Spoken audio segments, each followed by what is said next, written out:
Films. We laugh, we cry, and we go home. Fact, fantasy, and history come together to tease the imagination. Hello, I am an internet reviewer impersonating Robert Stack. Come with me as we try to examine some unsolved obscurities.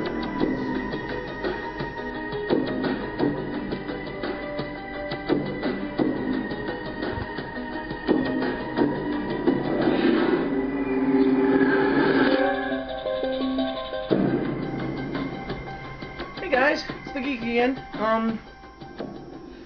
Another video. I'm tired, I'm bored, very hungry. My cat peed on a lot of my stuff, so I'm a little ticked. But, this helps me not think about that. So, today's video is going to be the top 10 movies Marvel needs to make. Now, going into this, we need to state some ground rules. One, with one or two exceptions, because you have to branch off a little bit. These are movies that are hopefully legally able to be made in the Marvel Cinematic Universe. That excludes X-Men, Spider-Man, Fantastic Four, stuff that's not directly owned by Disney and Marvel. Number two, these are my personal picks, my personal thoughts. If you disagree, that's cool. If you think I'm stupid for thinking this, that's your call, your opinion. I'm not gonna judge. I just ask that you try not to judge me. Okay, so in no particular order, number 10 would be Slingers. Slingers was a miniseries. Well, it wasn't a miniseries. It was just ran for 12 issues and it bombed hard. Basically, there was a Spider-Man series called Identity Crisis where Spider-Man was framed of a murder. So he took on 4 different superhero identities. I think they were Hornet, Prodigy, Dusk, and I'm not remembering the 4th one. But anyway, for some reason, an old Golden Age Marvel hero, I think his name was the Black Marvel, collected these identities and gave them to 4 kids. And they became the new superheroes. And there was an issue 0 that was released by Wizard magazine. And in this issue, it showed what happened previously before issue 1, because in the events of issue 1, Dusk, the girl group member, is already dead. And she comes back, maybe? I'm not going to pretend I understand it. I haven't even read the whole thing. I just think it's a story that's way out there, and if Guardians is any indication, Marvel can do way out there stuff and get away with it, and it'll be awesome. Number 9, Planet/World War Hulk. This is a movie we all want to see. Or 2 movies, whatever you want to say. Hulk has not gotten a film announced as of 2019. So Hulk's going to be overdue. And he's supposed to show up in other Marvel movies during the times. I'm sure he'll show up in maybe Civil War. He'll definitely be in the Avenger movies. Maybe Guardians 2. But he hasn't been listed for his own movie. And that really makes me wonder, why is there not a Planet Hulk planned? And obviously there would have to be some changes. Silver Surfer, I heard, was in that, and they would have to replace that. But they made a cartoon movie and replaced him with Beta Ray Bill pretty easily. All they'd have to do is introduce Beta Ray Bill for like a minute in the next Thor movie, and then you got Beta Ray Bill for Planet/World War Hulk.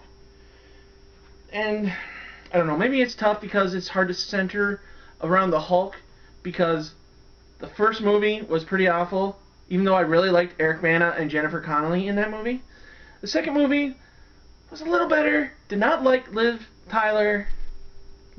Did not really care for Ed Norton. I could live with Ed Norton. Loved everything else in that movie. So yeah, Hulk hasn't really had a smooth run of movies. So maybe they're just waiting a little bit, testing the waters with some other stuff before they move on with him. Number 7, Nick Fury.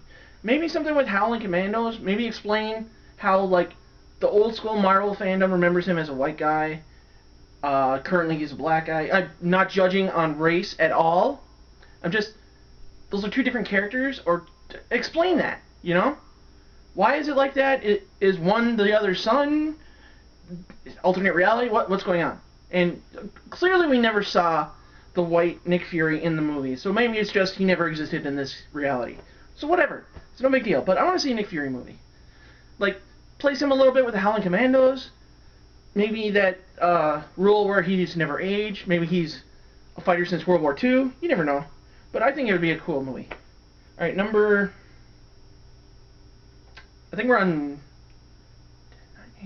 number 7. Runaways.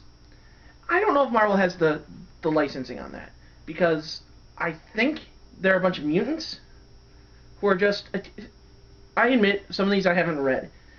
Just the idea of them making a movie out of these characters you don't normally know about intrigued me. Like Guardians. I didn't care about Guardians until I saw the movie. I'm not going to go back and read the comics, but that movie was awesome. I won't deny that.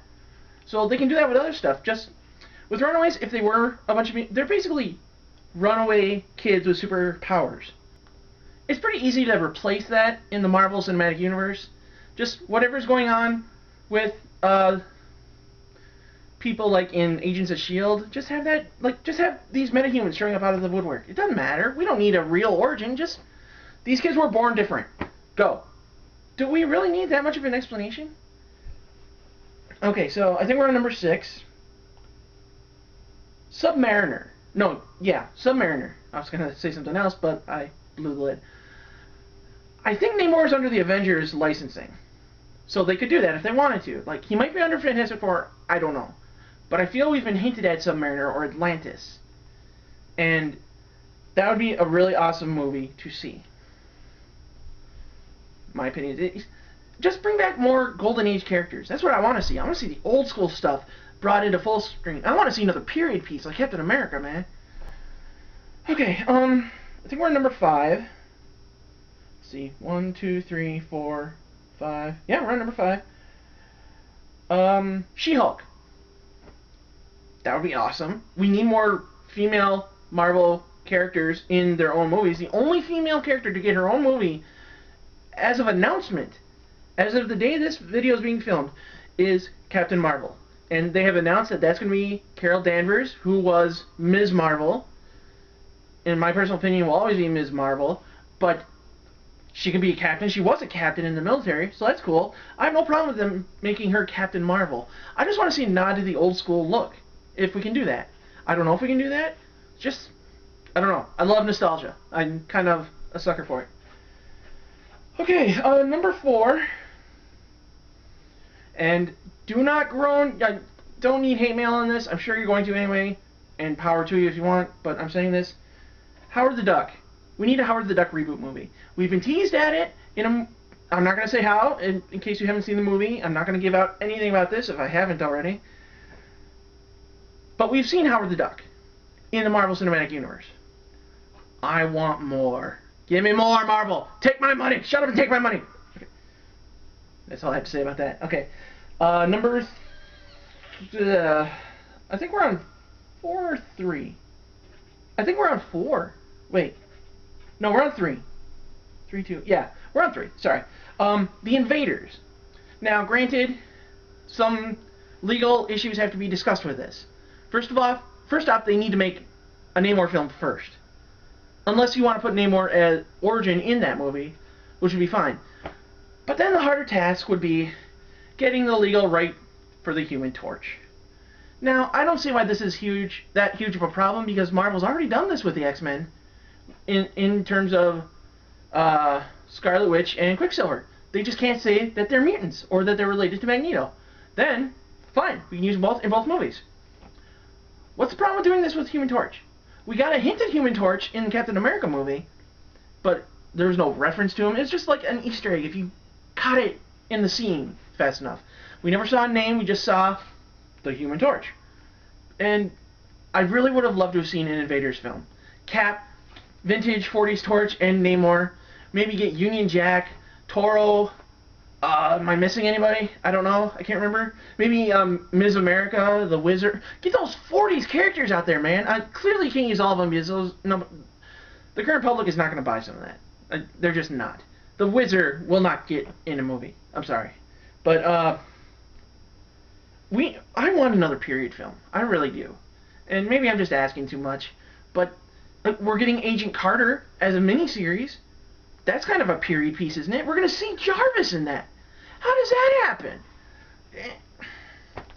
I need more period pieces. I really do. Okay, number 2. And again, these are my personal thoughts and opinions. Spider-Girl. Now let me clarify. There have been a couple Spider-Girls in the Marvel Universe, comic book-wise.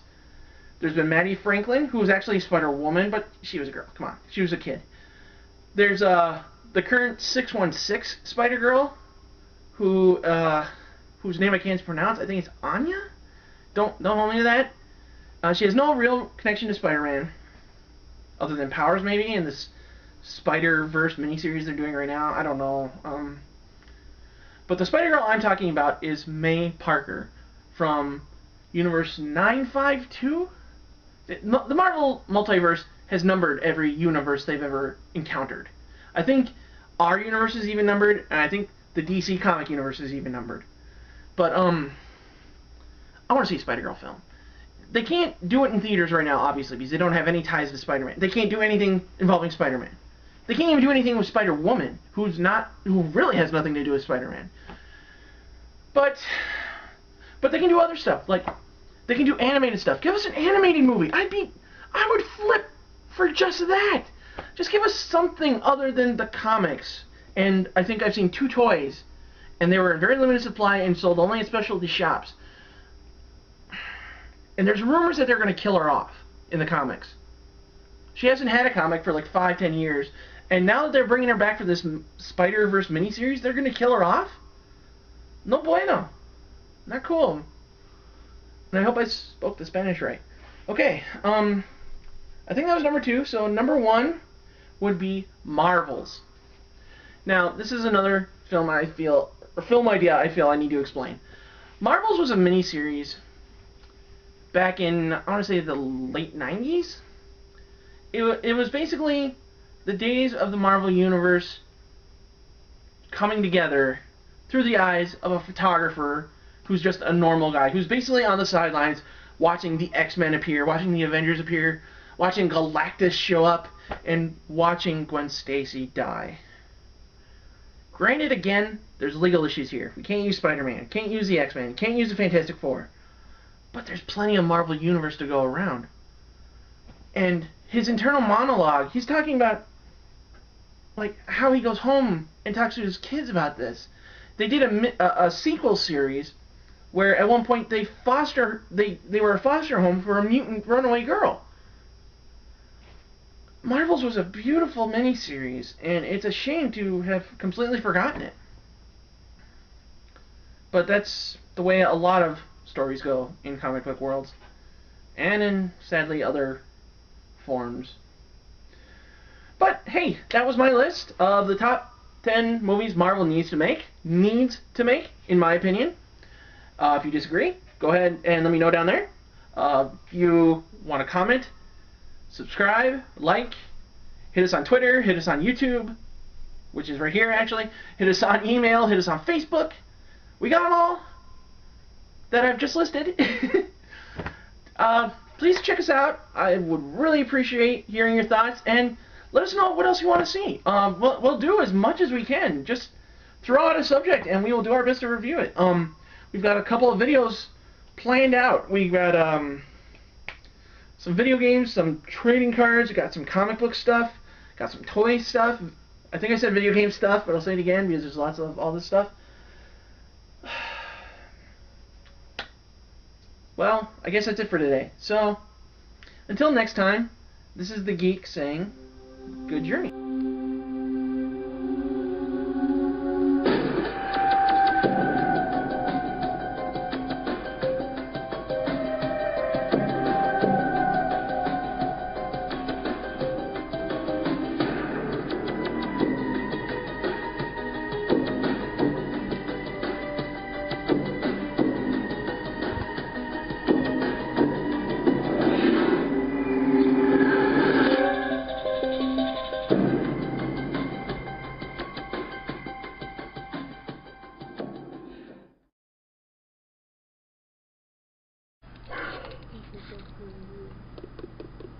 We can't ever go back to Arizona!